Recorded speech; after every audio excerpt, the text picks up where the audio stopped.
लाहौर के एक आधुनिक इलाके में फराह अपनी माँ और बहन भाइयों के साथ रहती थी।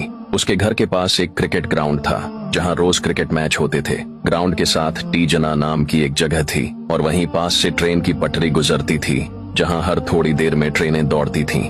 वो रोजा तो रखती मगर सारा दिन मोबाइल पर लड़कों से बातें करने और गाने सुनने में गुजार देती। घर का कोई काम न करती और जब वालिद समझाते तो मजाक में टाल देती।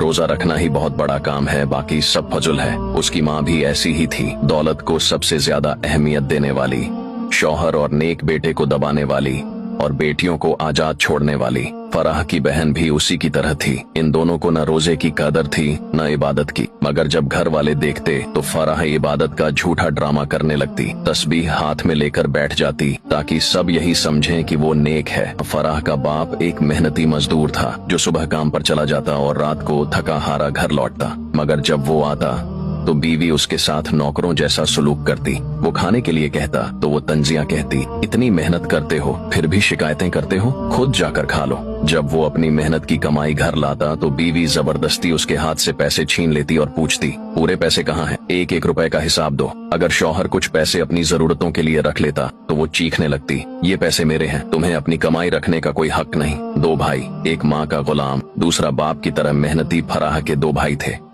बड़ा भाई जो हमेशा माँ की बात मानता था, उसकी हर बात पर यकीन करता और घर की हर खबर जाकर माँ को बताता। अगर बाप या साजिद कोई बात करते या कोई रिश्तेदार आकर कुछ कहता तो वो फौरन माँ को जाकर खबर दे देता, अम्मी अब्बा ने आज ये कहा, साजिद ने ऐसे बोला, फलां रिश्तेदार ने ये कहा। माँ को उसकी यही आदत पसंद थी और वो उसे सबसे ज्यादा चाहती थी। लेकिन इस बड़े भाई को एक और जुनून था, क्रिकेट। वो हर वक्त क्रिकेट में गुम रहता, जहाँ जाता क्रिकेट क्रिकेट, बस क्रिकेट ही उसकी जिंदगी थी। घर में रहता तो टीवी पर क्रिकेट, बाहर जाता तो दोस्तों के साथ क्रिकेट, और अगर माँ उसे कोई काम कहती तो उसका एक ही जवाब होता, पहले मैच पूरा कर लूं फिर देखता हूँ। दूसरा भाई साजिद जो फराह से कुछ साल बड़ा था, अपने बाप की तरह मेहनती था, रोजाना मजदूरी करता, रात को थका हारा घर आता। वो न माँ का लाडला था न बहनों की तरह आजाद, बल्कि जिंदगी की सख्तियों का सामना कर रहा था। साजिद का निकाह हो चुका था और जब वो रात को आता तो थोड़ा सा वक्त निकालकर अपनी बीवी से मोहब्बत से बातें करता, मगर माँ को ये भी बर्दाश्त न था। वो तंज के तीर चलाती,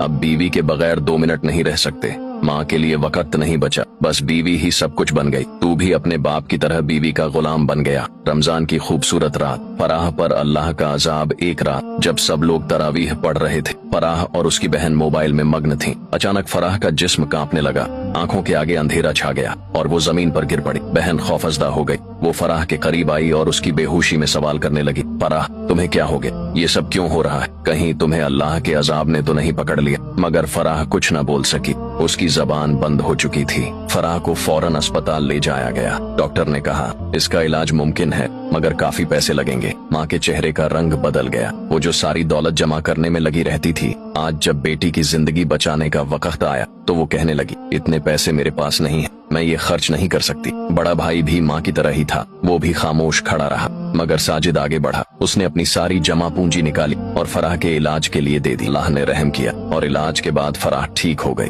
आंख खुलते ही उसकी आंखों से आंसू जारी हो गए। वो रोती हुई साजिद के गले लग गई और रोते रोते कहने लगी, भाई मैंने बहुत गुनाह किए हैं, मैंने बहुत गलत रास्ता इख्तियार किया, मैं अल्लाह से माफी मांगना चाहती हूँ। अब वो मोबाइल छोड़ चुकी थी, मौसीकी और गाने छोड़ चुकी थी, लड़कों से बातें छोड़ चुकी थी और दिल से तौबा कर चुकी थी। वो माँ के पास गई और कहा, अम्मी अल्लाह ने मुझे दूसरा मौका दिया है, आप भी अपनी गलतियों से तौबा कर लें, पैसों की मोहब्बत छोड़ दें, अल्लाह की मोहब्बत इख्तियार कर लें। रमजान हमें सिखाता है कि गुनाह पर पर्दा डालने से कुछ नहीं होता। अल्लाह सब जानता है, लेकिन जो दिल से तौबा करे अल्लाह उसके लिए रास्ते खोल देता है। तौबा का दरवाजा बंद होने से पहले लौट आना ही असल कामयाबी है।